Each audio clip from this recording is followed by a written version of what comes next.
today we wanted to talk a little bit about internet when you're not at school, and some of the things that we should keep an eye on, some of the things that we should look out for, and sort of how to know what's going on with internet in your world. So Zach, can you tell us why internet at home, like what we need to know and why it's important?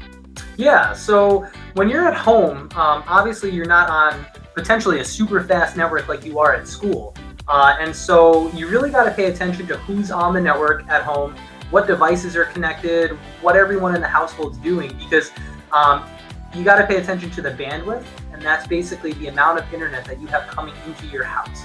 And if that bandwidth starts getting picked away at devices throughout the house, you're not going to be left with a whole lot to get by with the necessities that you need for schoolwork, like Google Meet and whatever tabs you need open for that particular class. What you're saying is if your speed at home isn't particularly fast, your device might struggle. And we might think it's our Chromebook, but it could actually be our home network. And I can say, having talked to some folks at their home, talked about their speed, and this is something we're seeing. I will even say at my own home right now, my children are streaming a movie, and it is making things slow. But if I turn off the movie, they might be upset. So we're going to see what we can get done and see what happens from here.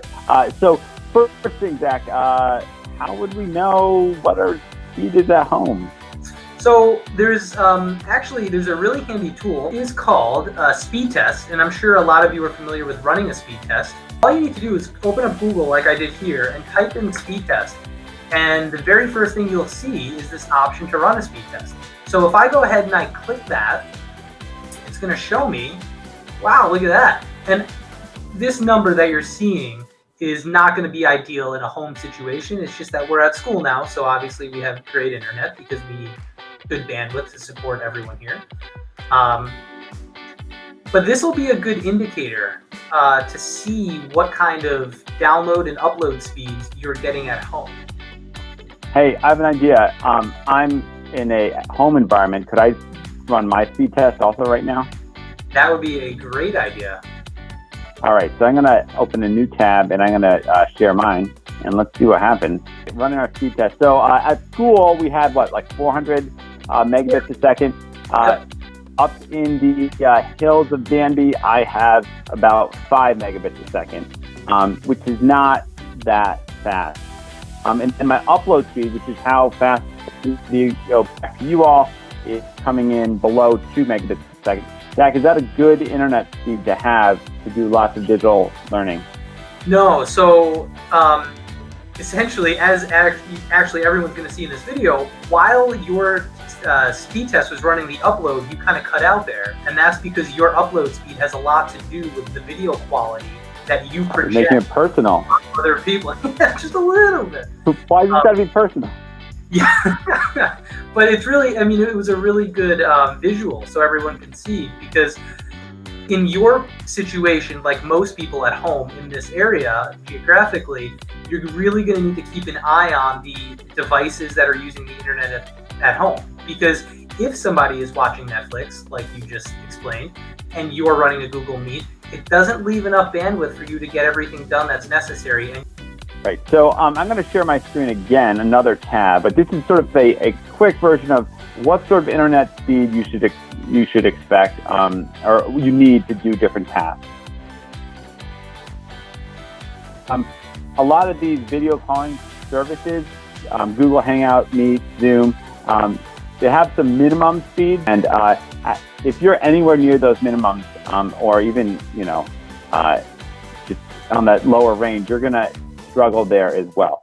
Really what we're finding is that if you have multiple folks in your home that are doing video calls at the same time, you need allocated about 15 megabits a second per person. Is that right, Zach?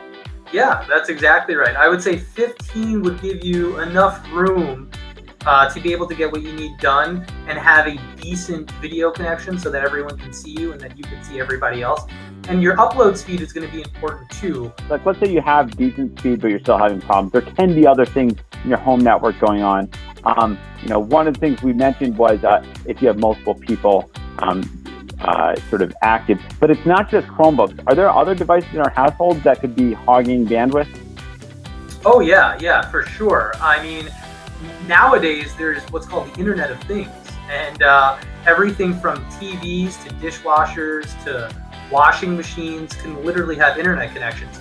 Now, granted, some of those aren't going to be using as much bandwidth as others, but I'd say the big ones that you want to look out for are really TVs. A lot of TVs are connected to the internet nowadays, other computers in the house, other phones, things that are going to be streaming, videos, music, anything like that.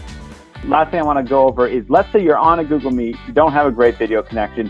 What things, are there some settings, I know there are, could you show us some of the settings that we could do in a Google Meet that might help out with this? And so we're going to pretend like we're in our Google Meet right now, and here we are. If you go ahead and you click the three dots on the bottom right here, you can go to the settings. I'm sure some of you have been to the settings area before. And if you hover over video and go ahead and click, you'll see that there's a send resolution maximum and a receive resolution maximum. Right now they're set to auto, and that means that Google's going to do its best to kind of pick whichever it thinks is most appropriate for your internet connection. But if we want to ensure that we're going to have a smooth connection with maybe not the most high def resolution picture, which would be okay, you can go ahead and choose standard for send. So that way you're going to help other people out when they're viewing your image on their computer. So it's going to help other people's internet connections at home. And then the receive is going to help your internet connection at home. So you could do things like 360, which is going to be 360 lines of resolution, which is quite a bit smaller than 720 TAF. And you can even do one video at a time. So that means it's not going to show everybody's cameras at once. It's only going to show the person that's talking. And so that's going to save quite a bit of bandwidth. And you should notice a difference. Gotcha. So just to review here, for home network, run a speed test, figure out, are there lots of other devices that are active or trying to sort of do a big ask of your network? And then, if you're still having issues, streamlining your receiving and sending resolution rates. Anything else? No, I think those three things are pretty good. All right. Thanks much, Zach. I think we're going to come back again pretty soon and talk about some other things we can try. So thanks. No problem.